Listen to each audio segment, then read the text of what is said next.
Welcome to sauce TV. నేను మీ ఆబిద్ హుసేన్. ఇప్పుడు ఎక్కడ చూసినా ఒకటే చర్చ జరుగుతోంది. కుప్పం నియోజకవర్గం. కుప్పం నియోజకవర్గాన్ని 7 సార్లు చంద్రబాబు నాయుడు కైవసం చేసుకున్నారు. 8వ సారి ఆయన బరిలో నిలిచారు. అయితే 3.5 దశాబ్దాలుగా కైవసం చేసుకున్న కుప్పం నియోజకవర్గాన్ని ఎలాగైనా కైవసం చేసుకోవాలి అనేటువంటి దృఢ సంకల్పంతో వైసీపీ ముందుకు సాగుతూ ఉంటే మళ్ళీ 8వ సారి మేమే గెలుస్తామని టీడీపీ అయితే చెబుతోంది. అయితే నియోజకవర్గంలో పరిస్థితి ఏ విధంగా ఉంది, అదేవిధంగా నియోజకవర్గ చరిత్ర ఒకసారి మనం చూద్దాం. నియోజకవర్గ చరిత్ర తీసుకుంటే 2.15 లక్షల మంది ఓటర్లు అయితే కుప్పం నియోజకవర్గంలో ఉన్నారు. చిత్తూరు లోక్సభ పరిధిలో 7 అసెంబ్లీ సెగ్మెంట్లు ఉంటే 7లో కుప్పం నియోజకవర్గం ఒకటి అనమాట. అయితే ఈ కుప్పంలో కుప్పం, శాంతిపురం, గుడుపల్లి, రామకుప్పం మండలాలు ఉన్నాయి. జనాభా పరంగా తీసుకుంటే వన్యకుల క్షత్రియులు ఇక్కడ ఎక్కువగా ఉన్నారు. ఆ తర్వాత మాల, కురవ, గాండ్ల కులస్తులు ఇక్కడ ఉన్నారనమాట. అయితే ఇక్కడ ఎవరెవరు గెలిచారు, ఎన్నిసార్లు గెలిచారు అనేది కూడా ఒకసారి చూద్దాం. ప్రధానంగా కుప్పం అసెంబ్లీ నియోజకవర్గ చరిత్రని ఒకసారి పరిశీలిస్తే టీడీపీ ఆవిర్భావానికి ముందు 5 ఎన్నికలు జరిగాయి. ఇక ఇందులో 1962లో కమ్యూనిస్ట్ పార్టీ గెలిచింది. 67, 72లో ఇండిపెండెంట్లు కుప్పం నియోజకవర్గంలో గెలవడం జరిగింది. 1955 అలాగే 78లో కాంగ్రెస్ పార్టీ అంటే 2 సార్లు కాంగ్రెస్ పార్టీ ఇక్కడి నుంచి గెలవడం జరిగింది. ఇక టీడీపీ ఆవిర్భావం నుంచి కుప్పం అసెంబ్లీ నియోజకవర్గంలో 9 సార్లు తెలుగుదేశం పార్టీ కుప్పం నియోజకవర్గాన్ని కైవసం చేసుకోవడం జరిగింది.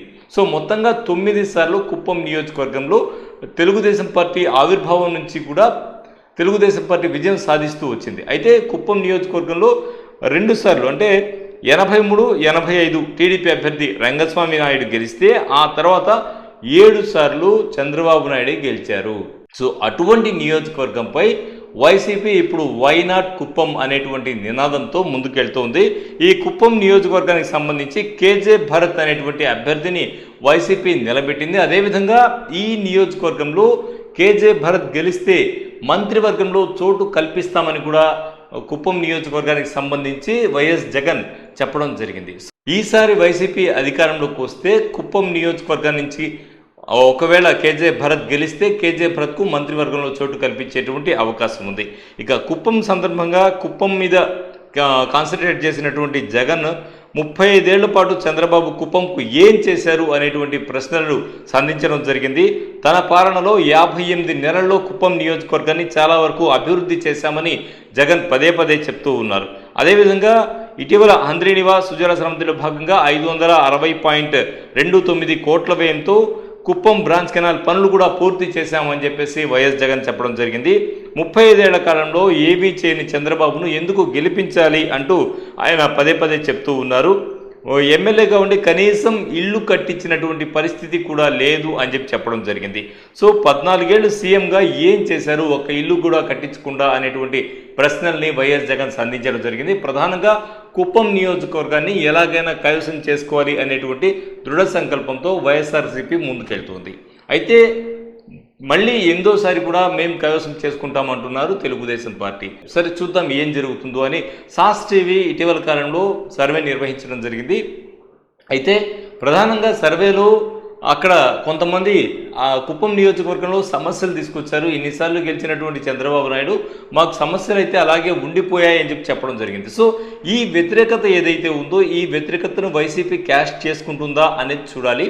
ప్రధానంగా తమ సమస్యలు పరిష్కారం కాలేదు అనేటువంటి విషయాన్ని అయితే నియోజకవర్గ ప్రజలు సాస్ టీవీ దృష్టికి తీసుకురావడం జరిగింది. నియోజకవర్గాన్ని అభివృద్ధి చేయలేదు అనేటువంటి ఈ భావన ఏదైతే ఉందో ఈ భావన వల్ల టీడీపీకి వ్యతిరేకంగా ఓటు వేస్తారా, లేదు స్థానికుడైన చంద్రబాబుకే మరోసారి కుప్పం నియోజకవర్గ ప్రజలు పట్టం కడతారా చూడాలి. అదేవిధంగా కేజే భరత్ విషయంకి వస్తే కేజే భరత్ ఒక మంచి వ్యక్తిగా అక్కడైతే గుర్తింపు ఉంది.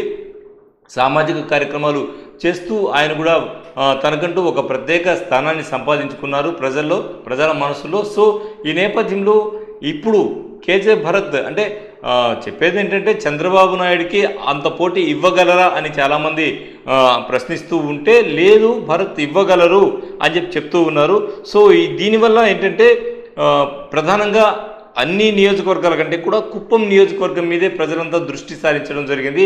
ఏం జరుగుతుంది కుప్పం నియోజకవర్గంలో, ఆ స్థాయిలో వైసీపీ నుంచి పోటీ ఇవ్వగలదా లేదా అని. అయితే సీఎం జగన్ మాత్రం వై నాట్ కుప్పం అనేటువంటి నినాదంతో ముందుకెళ్తున్నారు. సో ఏం జరుగుతుంది అనేది వేచి చూద్దాం. ఇది ఇవాల్టి స్పెషల్ రిపోర్ట్. మరో స్పెషల్ రిపోర్ట్లో మళ్ళీ కలుద్దాం. అంతవరకు సెలవు. నమస్కారం. నమస్తే.